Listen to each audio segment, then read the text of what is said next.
that Nusku is a Babylonian god, meriting a place in the pantheon of Hammurabi, if not of the days prior to the union of the Babylonian states, is shown by the fact that he had a shrine in the great temple of Marduk at Babylon, along with Nebo, Tashmitum, and Ea, and that he appears in the religious texts. In view of this, it might appear strange that we find no reference to the god in historical texts till we reach the Assyrian period. The reason, or at least one reason, is that Nusku is on the one hand amalgamated with Gabil, the fire god, and on the other identified with Nabu. The compound ideogram with which his name is written includes the same sign, the stylus or scepter, that is used to designate Nabu, the second part of the ideogram adding the idea of force and strength. Whether this graphical assimilation is to be regarded as a factor in bringing about the identification of Nusku and Nabu, or is due to an original similarity in the traits of the two gods, is difficult to say. Hardly the latter, for Nusku is a solar deity, whereas, as we have tried to show, Nabu is originally a water deity. But however we may choose to account for it, the prominence of Nusku is obscured by Nabu. Keep in mind that Nabu translates one of them as to bright or shining, so I don't really know how I feel about this particular statement right here, but whatever have you.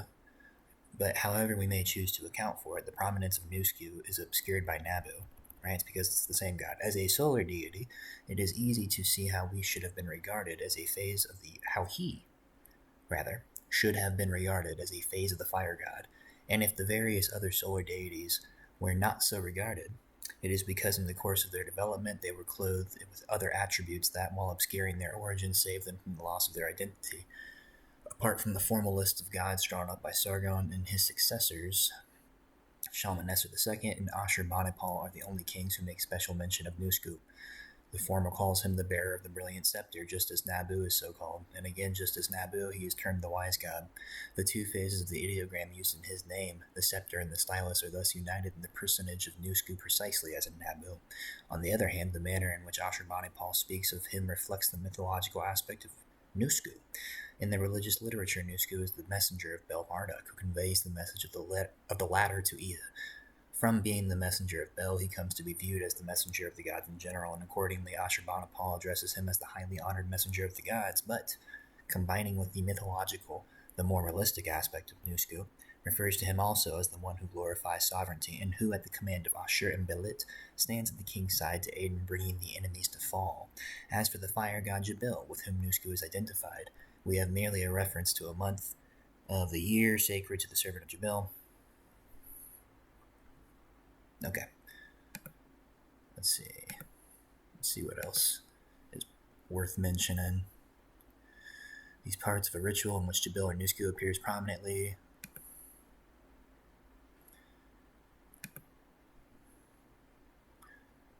The fire god appears in the text under the double form of Jabil and Nusku. In some districts, Jabil is worshipped as a special god of fire, and others Nusku.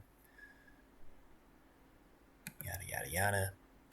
Bear with me for a second here. So, obviously, what we're getting at here is that you have this entity, Jabil, this other entity, Nusku, and the other one that I've talked so much about, right, Nabu.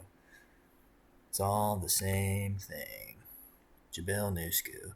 We may, for the sake of convenience, treat them together under the double designation of Jabil Nusku. Hopefully I already read the part that said that they were identical with one another, right? But either way, so where am I going with this now? You already know where I'm going with this. If you've watched any of my other videos, you already know where I'm going with this. Antares, normalized forms, Iraq Museum, University of Pennsylvania .edu. This is like some sort of compendium, right?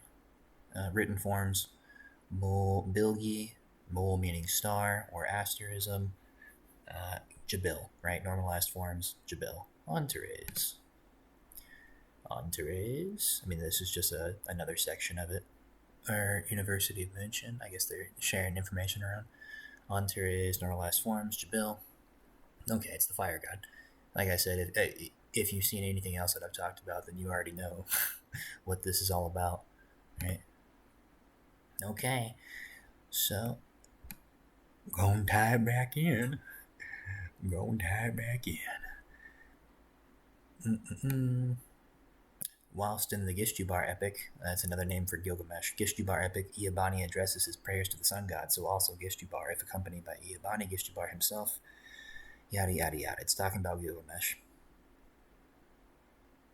Namrasit, whose rising is bright, is so well fitting for the god of fire. Probably too in the hymn to the moon god, the name of Namrasit or Gishtubar or Sigbil Saga was written, since in the line before the pay attention,